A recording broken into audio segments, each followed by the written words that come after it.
So most of you guys don't know this, but I recently worked at Trader Joe's. Yeah, that Trader Joe's. And it was during the pandemic. The reason that I got a job at Trader Joe's was because I wanted to focus on creative endeavors like this. And in my head, it made a lot of sense to kind of get a low stress, just close my window. It made sense to me to get a low stress, low commitment job where I could make money and just kind of go in and do my job and then leave and spend my mental and creative resources doing things like this that I actually like a lot more. I'm going into the story way too much. This actually has nothing to do with anything. This is not a video about why I worked at Trader Joe's, and I don't know why I still feel the need to explain my decisions as a 30-year-old woman.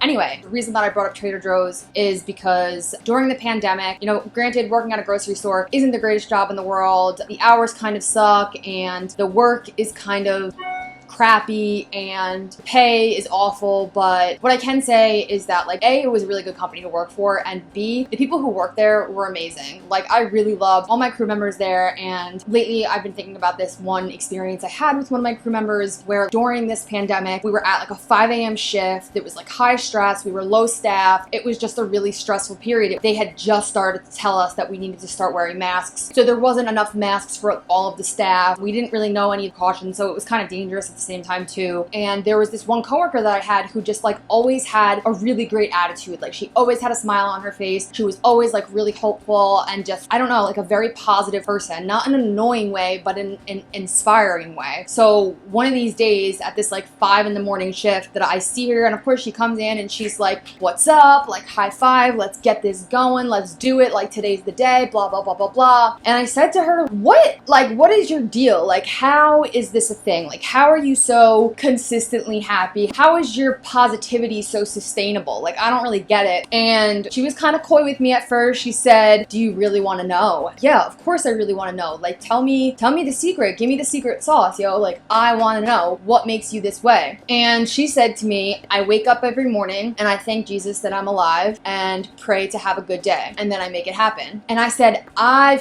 knew it. I knew it. It was either Jesus or it was drugs. Only something as powerful as religion or drug can have somebody that's sustainably happy for that long on a consistent basis. And I don't believe in Jesus, to be very clear. I'm not a religious person by any sense of the word, but I will say that I've gotten a lot more woo-woo since I've gotten sober, and that's saying a lot coming from somebody who, before they got sober, was spending their time doing things like tarot card readings, going to psychics, thinking they were psychic, right? Thinking that I was doing some kind of prophesizing at some point in life. In all fairness, the mind reading and the prophesizing actually came at a time when I was on a very high dose of stimulants. Point is that I was already pretty woo-woo, but just getting sober, I became even more woo-woo. But still not religious. Still not religious. Let's get that out there first. I did get these cookies though from Bang Cookies in Jersey City. Not sponsored, not sponsored. But bruh, if I were to be religious, I would praise these cookies. Deadass. A little SFRB to wash it all down. Whether you believe it or not, although I might be a very woo-woo person, this video is not going to be super woo-woo. Not going to try to convince you to believe in anything or to adopt any woo-woo behavior. How many times can I say woo-woo in one video? Woo-woo. Too many. Too many. What this video will do is offer you some of my experience with the often considered woo-woo practice of prayer during my 3+ years of sobriety. Dive into the potential positive benefits of prayer from like a psychological or a scientific standpoint, assuming that there is any. And finally, I'll give you a quick little tip about how to incorporate prayer into your life in a non-secular way that could be useful for your sobriety and your mental health if you so choose to do it. Like, I encourage you and I invite you to be open-minded and willing to listen to a perspective that might not be similar to your own or whatever the you know what I'm saying? So if you consider yourself a skeptic, that's okay. I actually consider myself one too. You might just hear something that resonates with you or something that might be useful for your sobriety.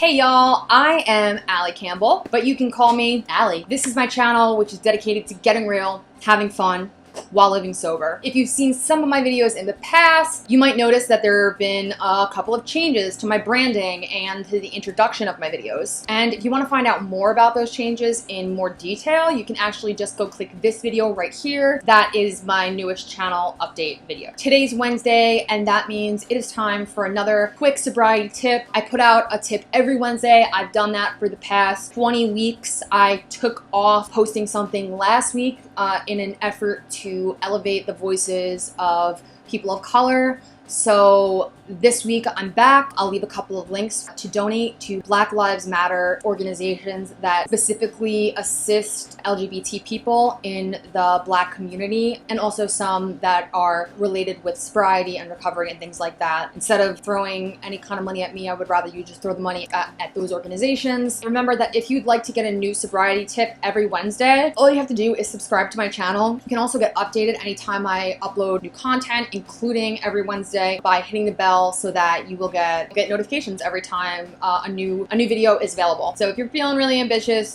do that too. Thanks guys, thanks in advance. Okay, let's do this. Let me first talk about my experience with prayer. Spirituality is often considered a pretty big part of a lot of recovery programs, especially the ones that are the most traditionally accepted programs, such as 12-step programs like AA, NACA, all the A's.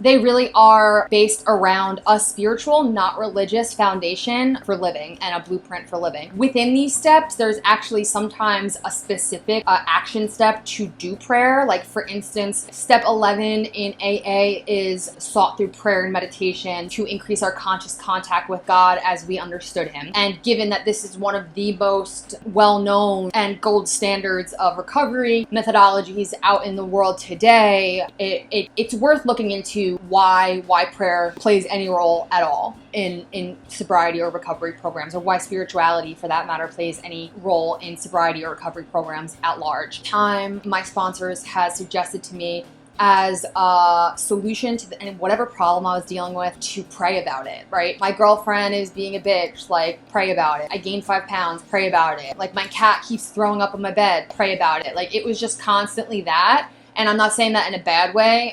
It was actually really useful for me. I was never really about prayer, not just because of, for the sake of it, just being, I don't like something just because like I don't like it, or like trying to be cool or anything like that. I'm actually diagnosed with OCD, and when I was a child, when I was very, very young, one of my OCD tendencies was scrupulosity, but to define it in a very simplistic way is it's an obsessive way of thinking about religion or God or spirituality or existentialism, to the point where it's causing distress in your life. I was really fucking crazy about like feeling like I would be possessed by the devil, even though I didn't really believe in the devil. I had this problem with needing to pray a certain amount of times, like say 35 times before I went to bed or before I did a certain thing, because in my head, if I didn't pray those 35 times, a member of my family might die. So I wasn't raised very religious at all. We were just like slightly Catholic, like we went to church once or twice a year. Like my parents didn't like shove it down my throat. My dad's an atheist. My mom is just like, so like I don't know why my OCD attached to that particular theme. Prayer has always been like very anxiety ridden for me because I always did it. It was always part of an OCD ritual for me rather than like giving me a sense of peace. So when I was an adult and got sober and started having to like do prayer, or not started having to, but started developing a relationship with prayer as an adult after I had already been treated with my OCD and my obsessive thinking had kind of gone away through the use of sobriety and medication and therapy and a bunch of other shit, I developed a better relationship with it, basically. I did do foxhole prayers a lot. If I was in trouble, I would definitely be the type of person who would be like, God, please, like, even though I did not believe in God, I would be like, God, please, like, if you just make this hangover go away, I promise, like, I will never drink again. And the sad thing is, and the funny thing is that I genuinely meant those prayers every single time that I said them, but I didn't realize until later on, that's not really how prayer works. Asking the universe or God or your higher power or whatever it might be to you, specifically for a direct result to something, very rarely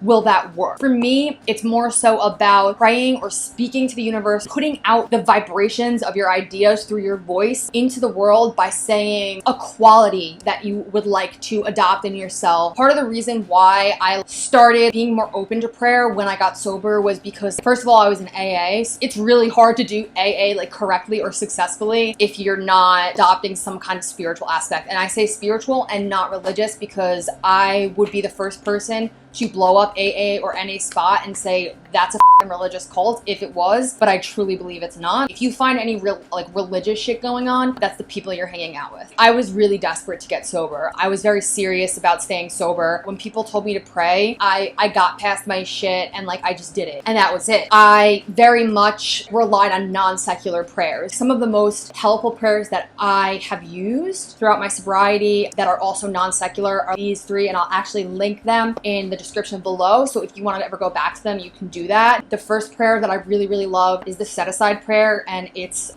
universe, please help me set aside everything I think I know about X, whatever the topic is. Say you're meeting your partner's family for the first time and you're super nervous, you have a bad history with meeting the family members of the people that you're dating, and you really want to go into it with a fresh, a clean slate. So what you say is universe or God or Jesus or Allah or whoever the my personal higher power, her name is Cosmic Mama. You can use her too if you like she's open to everybody. Cosmic Mama, please help me set aside everything I think I know about my partner's family and about what it means to make a new relationship with family members of my partner. Something along those lines. What it helps you do is go into a situation clear-headed, reminding yourself to get rid of your biases and your history and your past just because you've had a bad history with something. The other prayer that I really, really love is the Serenity prayer. God grant me the serenity to accept the things I cannot change, the courage to change the things I can, and the wisdom to know the difference. It's a fucking classic, and if you haven't heard of it, I don't know what rock you're living under. Switch out God for anything you want. You don't have to say God at all. So use your higher power as the concept of love or the concept of forgiveness or kindness or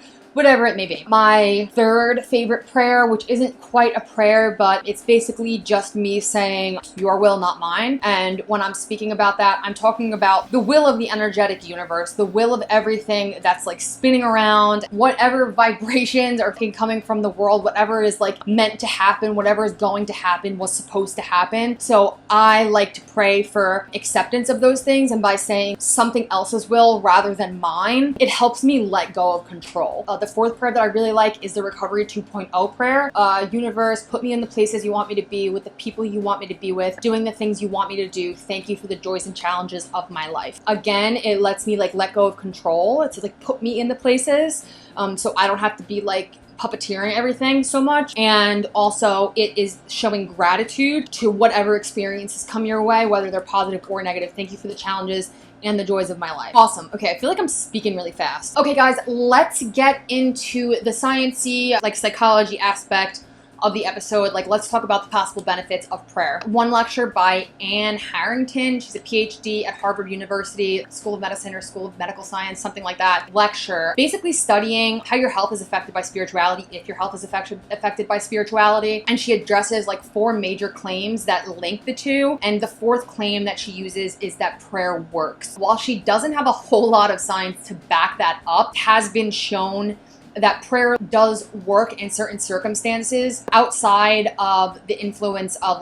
psychology or physiology. Prayer sometimes works inexplainably, right? In another study done by people at Columbia University, prayer apparently accounted for double the pregnancies in infertile women. One group was prayed for and the other group wasn't prayed for by a set of people, and the people who got prayed for had double the pregnancies, even though both groups were infertile. Look into that research a little bit more because it's definitely worth questioning. Piping hot tea about this Columbia University study. A bunch of shady shit happened with it. I don't necessarily believe it, but whatever, the research is out there. So basically those 2 studies don't really help us a lot in proving that prayer works, in the sense that it doesn't work in the way that I was talking about answering our particular prayers. But what has been found is that there are some social and psychological benefits to prayer. Engaging in prayer in a healthy way, kind of the way I talked about, praying for principles, or praying for patience or vitality or abundance, rather than praying for a material object,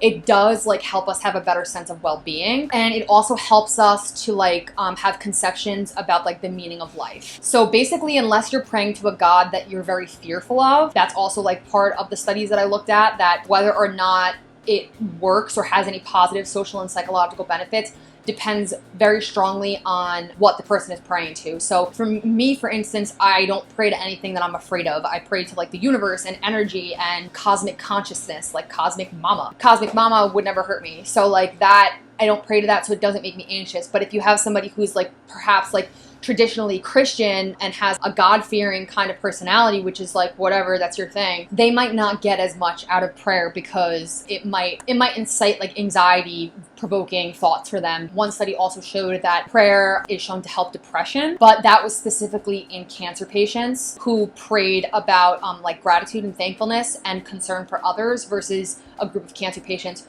who didn't pray for gratitude, thankfulness, and concern for others. So the ones who did pray actually scored higher on levels of thankfulness and gratitude and well-being. They had less depression than the other group. That particular piece of information I think is really relevant to like my purposes in this video, because like depression often is a symptom of addiction, or addiction is often a symptom of depression. So if we were to make like prayer a daily part of our like sobriety toolkit, and it would somehow contribute to like lowering depression, like maybe in combination with other tools, then like lit, that's awesome. Finally, there was one study that found out that prayer actually like frees up cognitive resources in our brain. When you're praying, you're purging like the negative things that you're worried about. I think giving up control over them, it makes room for you to like do your other tasks throughout the day. You've already gotten everything out in a different way. Like you've put it out into the universe. You're just less focused on the bad shit and the negative aspects of life. Focusing on positive aspects and not ruminating on the negative is amazing for recovery, because I can get into that like stinking thinking where like everything sucks, like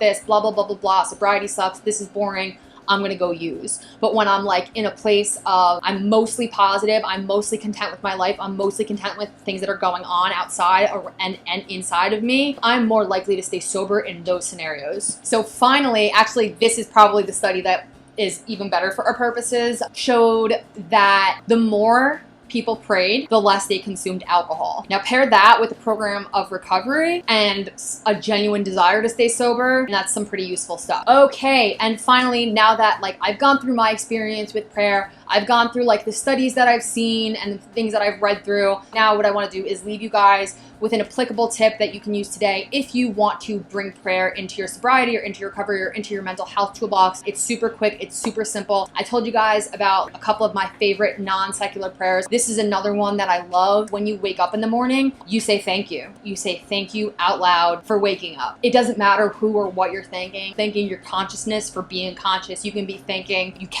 God, you can be thanking the universe, you can be thanking whatever the you want. You don't even have to really call it a prayer. For me, I think it starts off my day with like a place of gratitude. Anything else that happens for the rest of the day can be pretty shitty, but thank you for even having the opportunity to have a day, right? Where you go to bed, say thank you once more for the joys and the challenges of my life, the joys and challenges that I went through today. I know that this isn't always applicable. Like sometimes we're in really bad situations. Sometimes we're having like a horrible time in life and it's not easy to find gratitude. It's not easy to say thank you. I'm not saying that this is a good thing to do all the time. What I'm saying is that it is easy, it's simple, it's effective when appropriate. So if you guys want to try that out, definitely do so. If you're going to do that, like let me know how it works, or if you've done it before, let me know how it's worked for you in the past. I'd love to hear it. Pretty much the show today, guys. So thank you so much for watching. What role do you think prayer plays in recovery or sobriety? Do you think it plays a role at all? Does it make you feel kind of weird to even think about that as like a legitimate tool? And if you'd like more sober content, including like sober tips every Wednesday, just subscribe to this channel. And